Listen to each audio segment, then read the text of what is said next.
Notre monde est fait de matériaux aux propriétés variées, que nous utilisons chaque jour, souvent sans en connaître la complexité. Du métal des infrastructures au polymère des objets de tous les jours, chaque matériau joue un rôle essentiel. Parmi eux, les cristaux occupent une place particulière.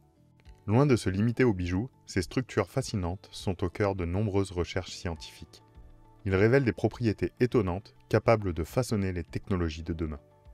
À Grenoble, des chercheurs du CNRS explorent ces structures ainsi que leur potentiel. Ils sont spécialisés dans la croissance en solutions, proches de la température ambiante et à haute température, ainsi qu'à la mise en forme de monocristaux, utilisés par exemple dans le domaine de l'optique. On définit les cristaux comme l'empilement périodique et ordonné d'un groupe d'atomes, de molécules ou d'ions, toujours le même groupe. Et donc dans cette définition se trouvent cachées les notions de pureté, c'est toujours le même groupe d'atomes qui s'empilent, et aussi les notions d'anisotropie, c'est-à-dire que les atomes sont distribués suivant des plans cristallographiques, et donc le comportement du cristal ne sera pas le même suivant la direction dans laquelle on le sollicite. Il se forme de manière naturelle dans la croûte terrestre, dans les aquifères, à partir d'éléments relativement abondants comme les phosphates, les aluminates. On les forme aussi en laboratoire, dans des conditions très particulières, en contrôlant la pureté cette fois-ci, à partir de constituants qui sont eux peu abondants dans la nature, voire dans des conditions qui vont permettre de favoriser certains empilements particuliers. Les cristaux sont intéressants dans le monde de la science et de la technologie et pour trois raisons fondamentales. En fait, on peut avoir ces cristaux qui ont des propriétés élémentaires. Donc, il y a des atomes qui ont certaines propriétés. Par exemple, les atomes peuvent être magnétiques.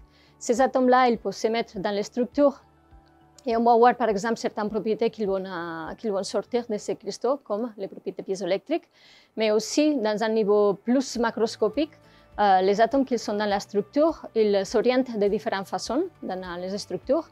Si on applique différentes contraintes selon différentes directions de l'espace, du cristal, on va avoir des propriétés qui vont être différentes selon ces trois directions de l'espace.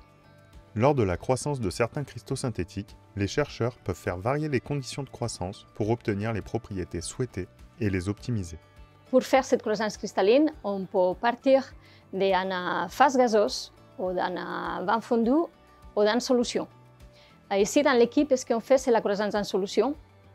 Donc, on a un soluté qui est dissous dans un solvant. Dans la croissance en solution à basse température, le solvant, ça va être de l'eau ou un solvant organique. Et dans la croissance en solution à haute température, le solvant, ça va être un sel organique qu'ils font à très haute température.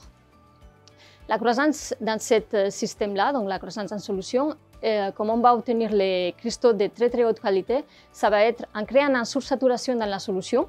Donc ça veut dire qu'on va descendre petit à petit la température et les cristaux vont pousser petit à petit en formant des facettes externes. Avant toute étude ou utilisation des cristaux bruts, ils doivent être usinés avec précision. C'est cette mise en forme qui permet d'en étudier toutes les propriétés. La première étape pour l'étude d'un cristal est de connaître la position des atomes. Un cristal est constitué d'atomes qui sont ordonnés périodiquement. Et dans cette structure, nous allons pouvoir aisément provoquer de la diffraction des rayons X pour extraire cette position et pouvoir positionner et orienter ce cristal. Le positionnement d'un monocristal est nécessaire pour exacerber ou mesurer ses propriétés, puisque la plupart des matériaux cristallisés possèdent ce qu'on appelle une anisotropie, donc une différence des propriétés dans différentes directions. Et c'est pour ça qu'on est obligé de les positionner. La mise en forme de ces cristaux va passer par deux étapes principales.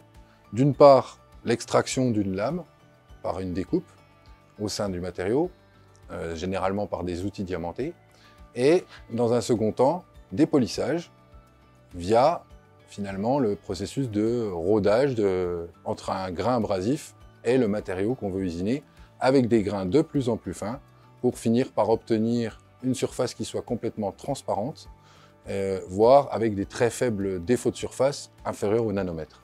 La compréhension et la modélisation des phases de croissance des cristaux est critique pour aller vers des cristaux de qualité ultime. Il s'agit du projet Facette.